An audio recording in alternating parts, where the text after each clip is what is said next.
Having access to an aging parent is a blessing. The wisdom that can come from them is invaluable, but sometimes their faculties for managing their own finances are not what they used to be.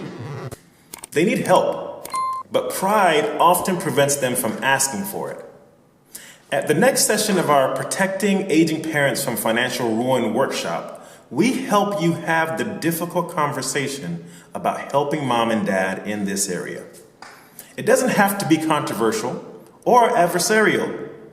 A credit freeze and a trust arrangement that balances the need to protect assets with the aging parent's desire for familiarity and some level of control is possible. Join us to find out how.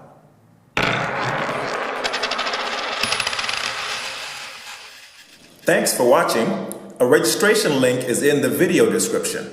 Don't forget to like, subscribe, follow us on social media, and share with a friend.